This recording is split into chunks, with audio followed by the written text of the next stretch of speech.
Tonight, on Talking Points, the Trump administration is on the defensive after 3 Trump campaign aides are facing charges as part of the investigation into Russian meddling in the U.S. election. Today's announcement has nothing to do with the president, has nothing to do with the president's campaign or campaign activity.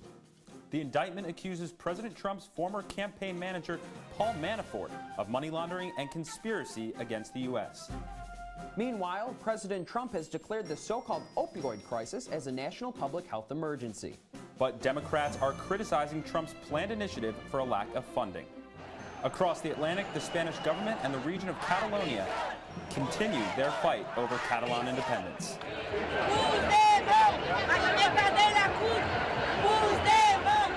We'll discuss where the conflict is headed and what the international community is saying about it. And Kenya has elected its president, but his opposition is contesting the results. I wish to declare Honorable Uhuru Kenyatta as President-elect and Honorable William Ruto as the Deputy President-elect. We'll look into what it means for one of Africa's youngest democracies. All that and more ahead. This is Talking Points.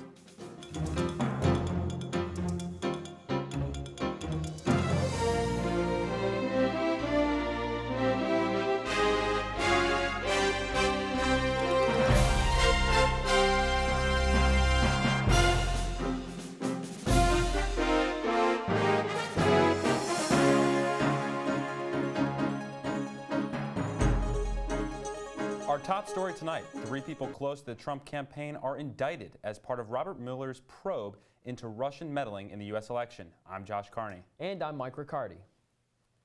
Former campaign chair Paul Manafort, his business partner Rick Gates, and former campaign advisor George Papadopoulos are facing multiple charges as part of Robert Mueller's probe into the Trump campaign. Papadopoulos allegedly used close connections to Russian government officials as means for communicating with the Kremlin on behalf of the Trump administration. He pleaded guilty for lying to federal agents after he was arrested earlier in July and questioned about his communications with the Russian government. Manafort and Gates were both charged with conspiracy against the U.S., conspiracy to launder money, and other charges. Both were released on $10 and $5 million bail respectively and remain under house arrest. These members of the Trump team are the first to face charges in Mueller's investigation into Russia's role in the U.S. election, and many in Trump's camp maintain that the actions of these 3 had nothing to do with the campaign. Paul Manafort's lawyer came to the defense of his client today. Take a listen to what he had to say. Mr. Manafort represented pro-European Union campaigns for the Ukrainian. And in that, he was Joining us now is Talking Points contributor Dan Prager with more on today's developments. Dan, thanks so much for joining us. Thanks for having me. So we just hear what Mr. Manafort's attorney had to say. Mr. Manafort pleaded not guilty. I mean, what do we make of all of this? Was it a good excuse? I don't know if it was necessarily a good excuse. I think Manafort and Gates have a lot of evidence against them, and we've seen that even before this. None of those charges, the Papadopoulos ones notwithstanding, have anything to do with the Trump campaign. This is something that has happened long before any of this election meddling came out. But moving forward, though, in terms of Papadopoulos as well as Manafort having a kind of direct tie to Russian officials in this sense, what does that mean even if they were affiliated with the campaign at one point, even if they say, or even if the press secretary is saying that it had nothing to do with the Trump administration today? I think if it was just Manafort and Gates, it wouldn't be as much of an issue for the Trump administration. But when you throw Papadopoulos into this, someone who was clearly trying to interfere, use the Russians to gather dirt on political opponents. And he's sitting in foreign policy advising sessions amidst the transition. Absolutely, and it's incredibly worrisome to see. It's more evidence of what may come, and we don't know what that is yet. We're probably going to see, you saw Papadopoulos plead guilty. They're saying he's cooperating, he's working with. So now if I'm a Trump campaign advisor, if I'm somebody in there like Carter Page, Jared Kushner, I'm thinking, uh-oh, what is this guy saying? What does he know, and what is he going to tell these people? Mm-hmm. Thus far, I think Mueller's kept a pretty tight lid on this investigation. It doesn't seem like there's many leaks as to what's happening inside. Mike Flynn, moving forward, always going to be a question. But as far as these guys that are charged today are concerned, and other members of the Trump organization, do you think, Dan, that we can expect more charges in the future? I think there will be. As Mueller said, this is the first round of charges. We expected Manafort and Gates. We knew something was going to kind of come out with them. We didn't expect Papadopoulos, and now that we have him working, if we see Manafort eventually turn and start working, we'll know a little more. We're going to see something on Flynn or Kushner. Do you think, though, even though we knew Manafort and Gates were coming down the pipe, do you think the reason as to why Manafort pled not guilty to all 19 counts, or however many counts there are going to be, is because he is hoping for a pardon later down the road? Absolutely, and I kind of caught you there. But yeah, he's hoping for a Trump pardon. Trump has said he doesn't know what he's going to do. It would be a politically devastating move for Trump, but we have seen him do things like that before. He's hoping that Trump will just take him off the hook, and if Trump doesn't, it'll be interesting to see if Manafort turns on him. But yes, he's definitely hoping for Trump to say, all right, all your charges are right. Well, and President Trump was all over Twitter. He said there's no collusion going on. I mean, what role do we expect him to play moving forward? Do you think he's really going to be going after it on Twitter, maybe sitting back? And how does this affect what the administration wants to get done moving forward? Well, I mean, Donald Trump is Donald Trump. He's going to be on Twitter probably no matter what happens. So he will be as vocal as possible about no collusion. And he did tweet that, it's important to say, before the Papadopoulos information came out. But what's going forward now, you're just going to see more Democrats feeling that this regime, I guess, is delegitimized. You're seeing the Trump administration kind of lose some of that power as more and more of them are kind of caught in whatever web, we don't know what it is yet really, but whatever web that they're in, they keep getting caught and tangled up. So you're going to see more political opponents take advantage of that and use it to kind of reject everything Trump says. Well, definitely something to watch for. Thanks, Dan. Absolutely. Up next, we'll go over President Trump's opioid initiative. What does it entail, and where's the federal money going? We'll hear from Talking Points contributor Byron Tollefson after the break.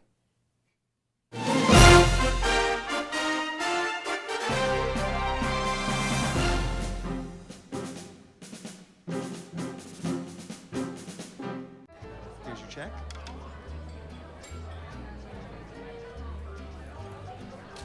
Oh, you got it. You know, since I got rid of my car, I really enjoy walking. Okay.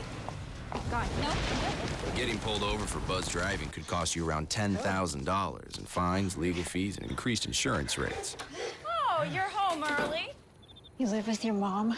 That'll set your game back a few years. Buzzed, busted, and broke. Because buzz driving is drunk driving. Well, Thomas, you've got pre-diabetes. But with more exercise and a change in diet, it can be reversed. I've tried exercising. It just makes me hungry for bacon. I love bacon, too. And who really likes to exercise? Not me. Me neither. Nobody. So we're good? What? Oh, you still have pre-diabetes. Big time.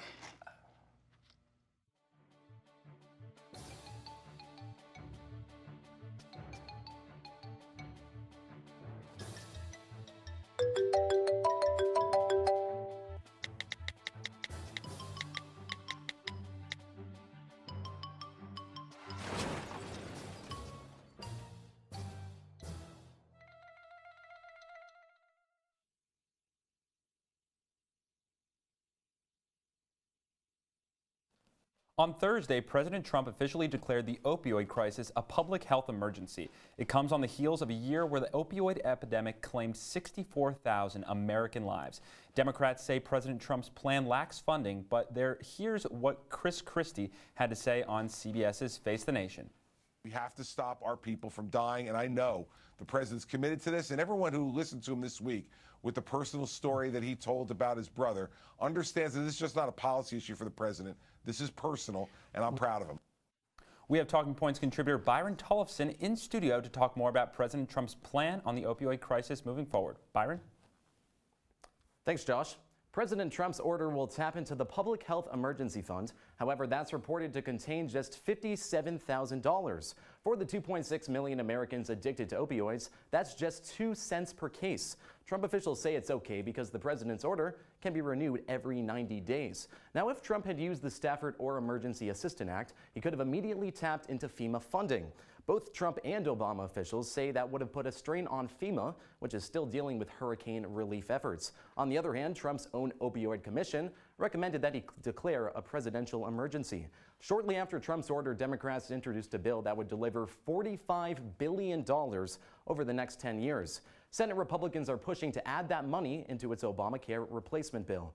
142 Americans die every day from opioids, more than gun homicides and car crashes combined. Death rates have increased 311% from 1999 to 2015, and time will tell if Trump's order is enough and if more needs to be done. Josh and Mike? Thanks, Byron. The U.S. economy is enjoying the best 6-month stretch of growth in 3 years. Economists didn't expect it, though, and some are saying it signals a shift from the long-running slow growth trend we saw in years past. Talking Points contributor Thomas St. Hilaire is here to break it down. Thomas, thanks so much for joining us. Thank you very much. So, we're going to talk about this a little more later in the show, but I just want to get your thoughts quickly. We have announcements that there may be a new Federal Reserve Chair. How do you think this is going to affect the U.S. economy moving forward? Right, so a decision on this is expected, or an announcement at least, is expected around Thursday. This is big for a number of reasons. First and foremost, it's very rare that you actually see a switch like this. Janet Yellen's performed very well so far to date. You've seen better employment, you've seen better growth under Janet Yellen, so this was a bit of a surprise at first.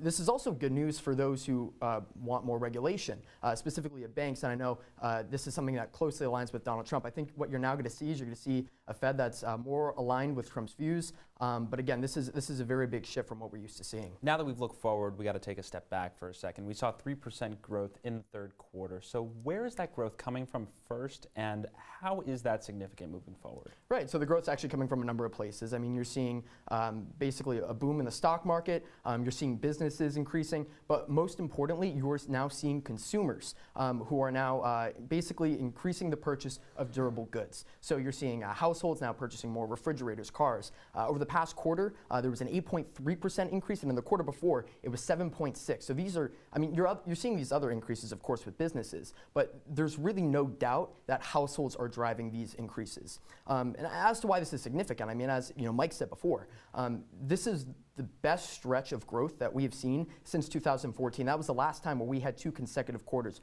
of 3% growth. And if you can recall, economists did not expect this. I mean, we had the unfortunate and devastating hurricanes that hit in Texas, Florida, and Puerto Rico. And as a result, these economists now have been saying, okay, is this something that's sustainable? Well, Thomas, about that growth, I mean, is this an outlier, or do we expect this sort of thing to be sustainable and continue into the future? Right. Well, on one hand, it's encouraging to see that this has been produced in consecutive quarters. On the other hand, there is good reason to be skeptical about this. I mean, we saw back in 2014, we had a period where we had 5% growth.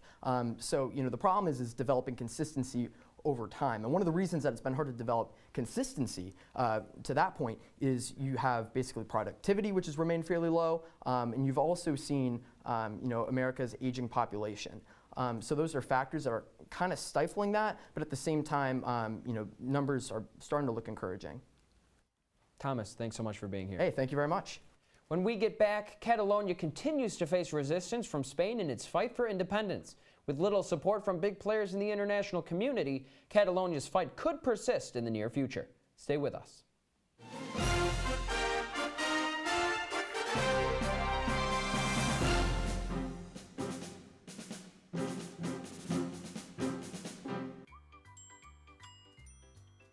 Fancy pants peanut butter? A big screen television? You haven't even bought a sofa yet. A motorcycle? When your father finds out, he's gonna flip his shoes with 2 buckles? What do you even need 2 buckles for? Mr. Big Shot, buying whiskey shots for everybody in the bar. From the looks of it, I'd say nobody even remembers. Feed the pig.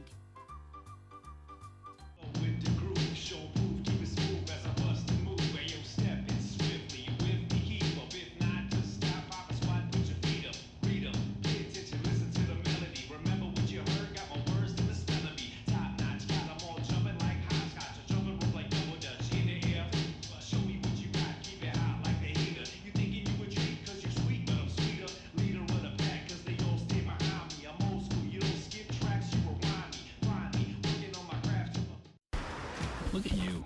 You're at the top of your game. You're unstoppable. Nothing can throw you off track. Wait, is that your car? Uh-oh. Yeah, I saw that coming. That will throw you off track. you're looking at around 10 grand in fines, legal fees, and increased insurance rates. Let's try this again. Smart move. Because buzz driving is drunk driving. The battle for Catalan independence continues. After Catalan Parliament voted in favor of independence on Friday, that same day the Spanish government voted to invoke Article 155 of the Constitution, taking control over the region. Talking Points contributor Galat Malamed is here to talk about where the conflict is headed. Galat, thanks for being here. Thanks for having me. So Article 155.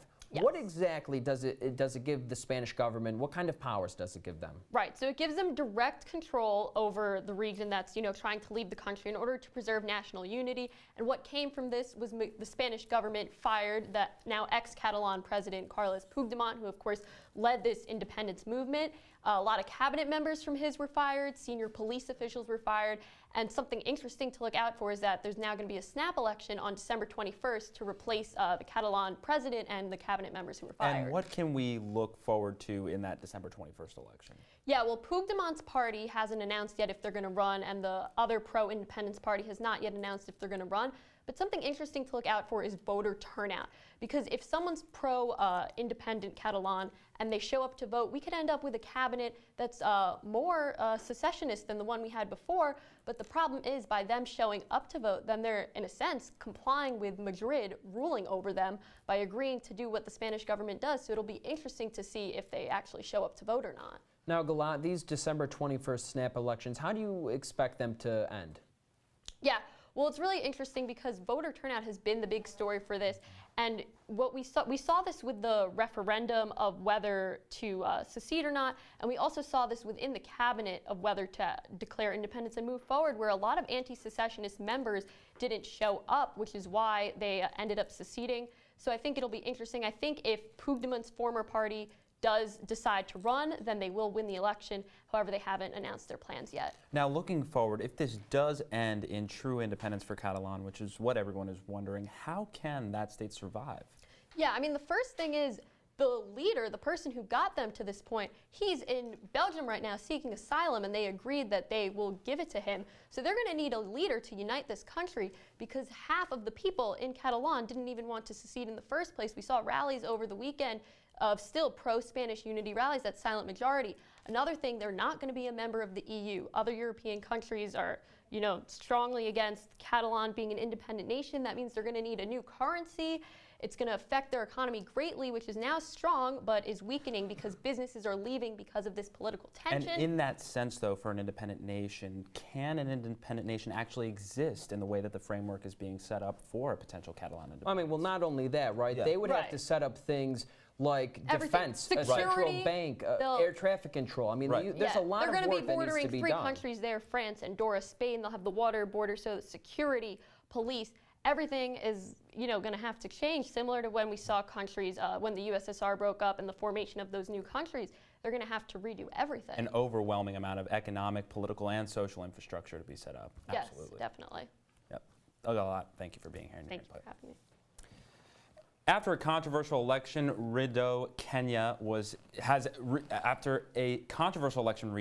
has itself a president. Earlier today, Uhuru Kenyatta was named president of the Young Democracy. His opposition is contesting the results, but the Kenyan Election Commission chairman has described this latest vote as free, fair, and credible. We have Talking Points contributor Elijah Shama here to explain what this means for Kenya. Elijah, thank you for being here. Thanks for having me. So what's next if the election result actually is challenged? Well, right now the opposition has 7 days to kind of issue a challenge to this election and basically say we either want to redo or we need the election commission to look at it. And the rival, Odinga, has already said that he plans on doing that probably in the next couple of hours. So this election is going to be challenged by the opposition party again, and that could lead to another redo election. Mm-hmm.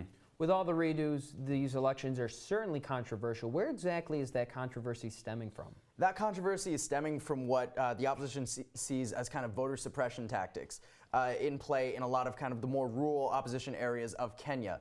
In addition to that, after kind of the first round, The opposition felt that the election commission wasn't fair, wasn't balanced, and that nothing really changed in the redo, so why would they participate in this election, because the last one didn't change anything. If there are so many conflicting opinions about a redo or a potential redo, what exactly are the candidates saying about the opposition in that sense? It's interesting because Kenyatta has been calling for kind of calm. He's been very, very measured in his tone when we talk about kind of what he feels about Raila Odinga, and he's saying, the neighbor of my neighbor is still my friend. He's very much saying, throughout all of this, even though we're fighting, I still want this to be Kenya at the end of the day. I don't want any kind of division or anything like that. Whereas Odinga's been very, very calm, collected, but very defiant in the face of these results. He hasn't necessarily stoked tensions, but he hasn't helped calm them either. Is it political stability versus defiance, or is it something else? I think it's a combination. Again, this is a very young democracy, and Odinga fought against the dictatorship for a very long time. He was one of the principal people kind of fighting for Kenyan democracy, and a lot of people think that he is kind of a martyr for Kenyan democracy, but other people think he's just kind of power hungry and he just wants to make it to the top of this new system. So it's kind of a play. Well, I mean, in terms of the conversation between these two candidates, what sort of effect is low voter turnout having? It's incredibly important to this conversation that we're having. In this redo election, we had 98% of the vote going to Kenyatta, but only 35% voter turnout. In addition to that, that's mostly because Odinga told his people not to show up to the polls, but in addition to that, they're just kind of these opposition areas reported little to no voter turnout, if any. So we're seeing the country that doesn't want Kenyatta just not going to the polls at all. So that makes it very hard to have a credible election when the opposition's not showing up to vote. Well, there's a tremendous amount of opposition, there's a tremendous amount of talk, and there's obviously multiple sides to all these arguments. Elijah, thank you so much for your input. We'll cover some of the stories you missed in today's jam-packed news cycle after the break. Don't go away.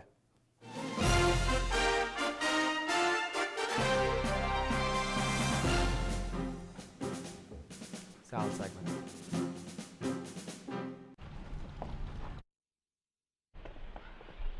Got a quarter?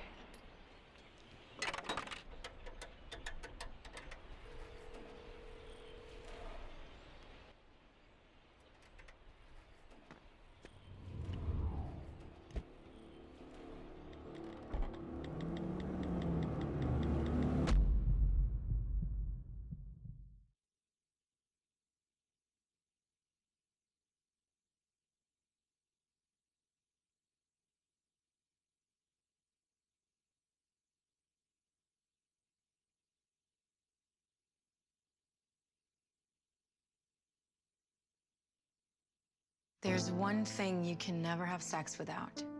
It's not something you buy. Or something you take. In fact, there's only one way to get it. It has to be given to you, freely. It's consent. Because sex without it isn't sex. It's rape. Consent. If you don't get it, you don't get it. It's on us to stop sexual assault. Learn how and take the pledge at itsonus.org.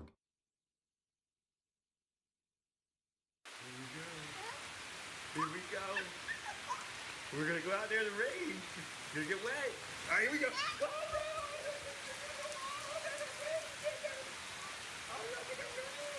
okay, quick.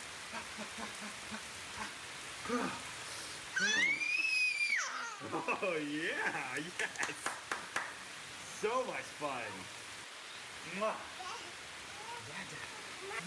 So wet. Some stories don't capture the mainstream attention they deserve. This week on Talking Points, we look at two stories that broke within the past couple of hours. A suspect in the 2012 Benghazi attacks has been captured, and President Trump is a new candidate for the Federal Reserve. The White House announced today that U.S. forces have captured another suspect of the 2012 Benghazi attacks that killed 4 Americans. The U.S. arrested Mustafa al-Imam yesterday in an unspecified location in Libya. According to reports, al-Imam is currently being transported to the U.S. to be charged in federal court. This comes as the trial of Ahmed Abu Khalata, the alleged mastermind behind the attacks, continues.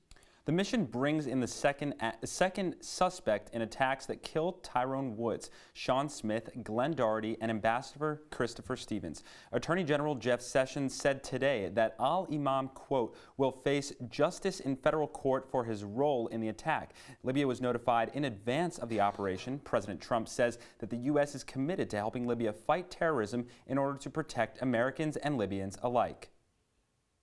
And the Federal Reserve chair is up for grabs, and current chair Janet Yellen may no longer be in that seat after this week. President Trump reportedly wants to name Jerome Powell to the position, according to sources in Washington. Powell is a Republican who currently leads the Federal Reserve's Wall Street Oversight Committee. The president's decision is not set in stone, and he could still renominate Yellen.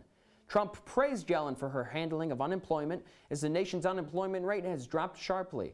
However, Yellen, an Obama nominee, is a supporter of several financial regulations that President Trump has promised to repeal. Trump previously criticized Yellen when he was campaigning, but approves of most of the policies she holds. Nominating Powell, a party moderate, allows Trump to have a Republican in power with the policies of Yellen.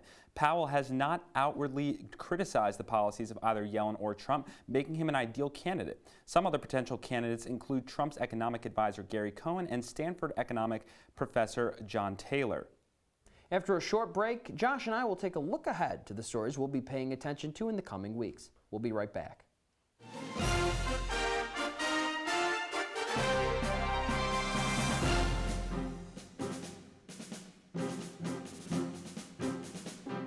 There are 16 million children struggling with hunger in America. This is a serious problem, but one we can solve. Visit feedingamerica.org to help. Together we can solve hunger. Together we're feeding America. Maybe he's really focused. Maybe he likes spinning the wheels. Maybe he just loves trucks. Preoccupation with objects is one early sign of autism. Learn the others today.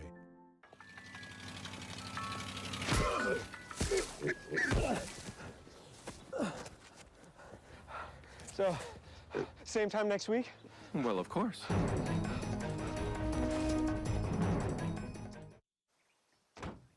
When they test you, stand firm and move only when you hear the seatbelt click that says they're buckled in for the drive. Never give up till they buckle up. Election Day is now 1 week from tomorrow. Right here in Syracuse, the race to watch is the mayoral election, with frontrunners Juanita Perez-Williams and Ben Walsh only single digits apart. But something all New Yorkers can vote on is Proposition 1. Prop 1 is a simple yes-no proposition for whether or not New York State should hold a constitutional convention. This proposition only appears on the ballot every 20 years, so take this chance to vote or you'll have to wait another 2 decades. If you're a registered voter in the state of New York but aren't home to vote, tomorrow is the last day that you can postmark a request for an absentee ballot. Directions on how to do so can be found at elections.ny.gov. Happy voting.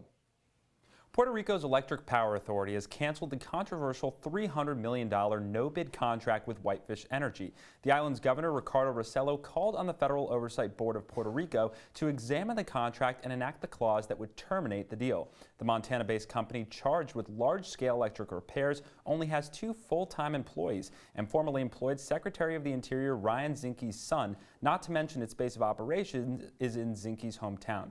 With no competitive bid process and the leaked contract including a clause barring any review of the deal, the lack of opportunity for reviewing alternative options makes it hard to understand how Whitefish was able to secure such a large-scale project. It will be up to congressional oversight to understand the faults of the national procurement process, and I'll be looking ahead to the immediate impacts for Puerto Rico and whether or not this was cronyism among administration leaders.